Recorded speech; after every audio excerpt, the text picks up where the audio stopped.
Vamos a ver, partimos de la base de que en un procedimiento administrativo que se inicia a solicitud de interesado, lo que va a suceder es que el interesado va a pedir algo, o lo que pide algo, solicita algo, porque es un procedimiento que se inicia a solicitud del interesado. Por tanto, él solicita algo.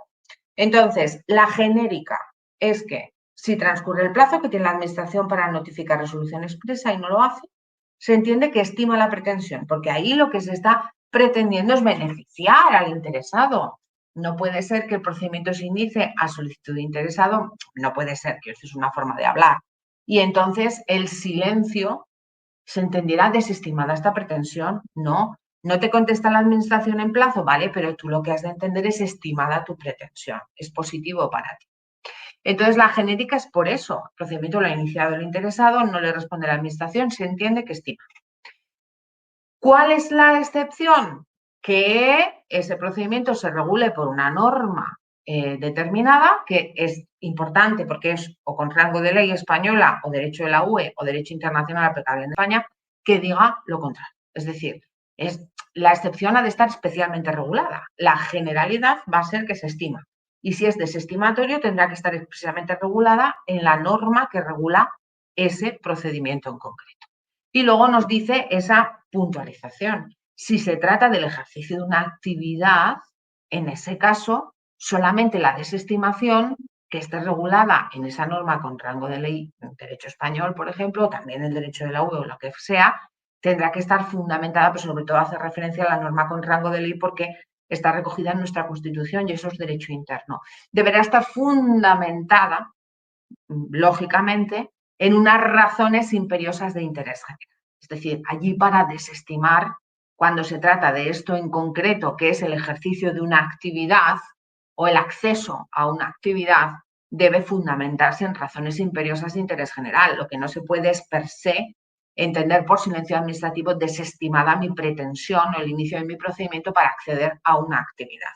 Allí, para que se entienda desestimada, esa norma que lo regula tendrá que especificar que hay unas razones imperiosas fundamentales de interés general para desestimar esa pretensión. Bien, dicho esto, hay también reguladas en nuestra propia ley unas cuestiones concretas y unas excepciones concretas a procedimientos iniciados a solicitud de interesado en los que se va a entender, en estos casos, desestimada también la pretensión, que son, 1, cuando se trate de un procedimiento que se ha iniciado ejerciendo únicamente el derecho de petición del artículo 29 de la Constitución. Ya sabéis que el derecho de petición, artículo 29 de la Constitución, es un derecho fundamental que está regulado, por tanto, al ser el derecho fundamental, ¿qué tipo de ley regulará el derecho de petición?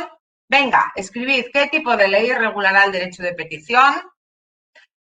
Dice Luis ley orgánica, porque es derecho fundamental. Muy bien, una ley orgánica, perfecto. Entonces, la ley orgánica que regula el derecho de petición, lo que nos va a decir, bueno, a establecer esa regulación y el derecho de petición básicamente consiste en el derecho que tenemos todos a pedir lo que queramos. El derecho de petición es un derecho a pedir. Contra el beneficio de pedir está la virtud de no dar. O sea, el hecho de que nosotros pidamos algo no implica que se nos tenga que conceder. Pero el derecho de petición, que es un derecho fundamental, es el derecho a pedir y luego establece la propia Constitución que la ley lo regulará si ha de ser de forma individual, si ha de ser de forma colectiva, etc. ¿Vale? Entonces, si el procedimiento se inicia en virtud del derecho de petición del artículo 29, el transcurso del plazo máximo para dictar y notificar la resolución expresa sin que se haya hecho por parte de la Administración, se entenderá que esta resolución expresa es desestimatoria, porque es una excepción concreta, la primera de ellas, ¿de acuerdo? Segunda excepción concreta, aquellos procedimientos cuya estimación del procedimiento tenga como consecuencia que se transfieran al solicitante o a terceros facultades relativas al dominio público o al servicio público. Vamos a ver, el dominio público es lo que viene a recogerse como derecho de propiedad, pero bueno, cuando se habla del dominio público se está refiriendo a facultades que tengan relación con lo que es unos derechos sobre lo que son bienes que están afectos a una administración, que son bienes que se denominan, bueno, dentro de los bienes están los bienes patrimoniales y los bienes de dominio público, que son aquellos bienes que pertenecen a administraciones públicas y que están afectos a un servicio público. Es decir, son bienes que pertenecen a las administraciones, pero que no son susceptibles ni de enajenar, ni de alienar, ni de, yo qué sé, ni de ponerles un embargo, son inembargables, inalienables, no se puede trabajar porque son bienes que pertenecen a lo que es el dominio público, pero además están afectos a un servicio público. Es decir, que son o se utilizan para servir a la generalidad de los ciudadanos. En clara diferencia, un bien de dominio público a otro de lo que es un bien patrimonial sería el patrimonial, un bien que pertenece a una administración pública, pero sí que puede venderse, alquilarse, se pueden hacer todo tipo de operaciones.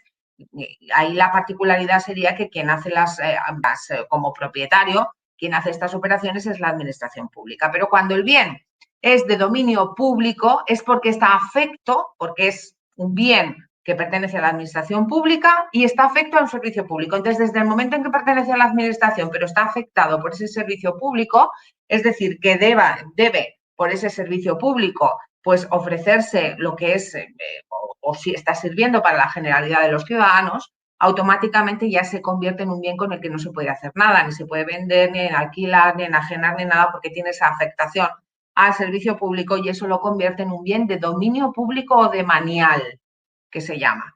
Entonces, ahí los bienes de las administraciones públicas pueden ser bienes de dominio público o bienes patrimoniales y básicamente esa es la diferencia. Esto es un poco una explicación de andar por casa para que os aclaréis un poco al respecto de esto. Entonces, si el procedimiento administrativo, por ejemplo, pues puede suceder que sea una concesión administrativa, donde pues sea un bien que está afecto a ese servicio público, pero se encarga a una empresa pues la gestión o lo que sea de ese servicio, ¿no? Entonces, por ejemplo, pues a la hora de producir, por ejemplo, iniciamos un procedimiento administrativo para el otorgamiento de una concesión para poder gestionar eso.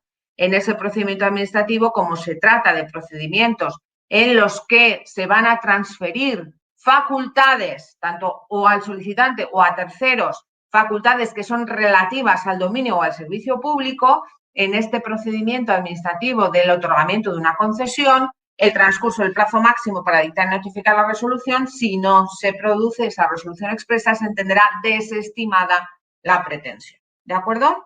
Entonces, la figura de la concesión administrativa, que se trata de estos bienes que están sujetos a un servicio público, pero que se va a encargar a una empresa que participa en ese procedimiento de concesión para que pueda gestionar, como por ejemplo un parking público o cualquiera. Bueno, entonces esto se entenderá desestimada la pretensión. Tercera situación, que impliquen el ejercicio de actividades que pueden dañar el medio ambiente.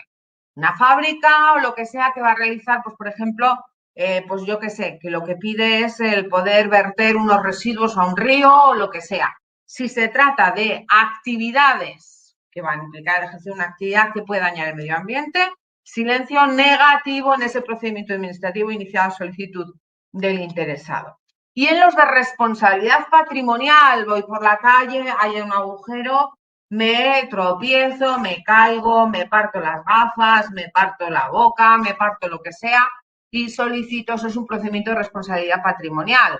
Yo solicito, por ejemplo, al ayuntamiento que me indemnice, porque resulta que ese agujero no debería estar allí, pim, pim, pim, ¿vale? Entonces, si ahí transcurre el plazo máximo sin que la administración dicte y notifique la resolución expresa, entonces en ese supuesto se va a entender desestimada la pretensión. Así que rebobino otra vez para atrás. Procedimientos iniciados a solicitud de interesado. Transcurso el plazo máximo sin dictar y notificar resolución expresa, como genérica se entiende que se estima la pretensión, salvo que ese procedimiento en concreto esté regulado por norma con rango de ley, derecho de la Unión Europea o derecho internacional aplicable a España, donde se establezca lo contrario. Muy bien. Y una particularidad, si en ese procedimiento se va a tratar de un procedimiento administrativo por el cual se solicita el acceso a una actividad o el ejercicio de una actividad, deberá fundamentarse ese silencio negativo en razones imperiosas de interés general. Y luego tenemos 5 excepciones, 5 concretas y particulares, que son: en el caso de que el procedimiento se haya iniciado en virtud del derecho de petición del artículo 29 de la Constitución. Ahí se entenderá el silencio negativo.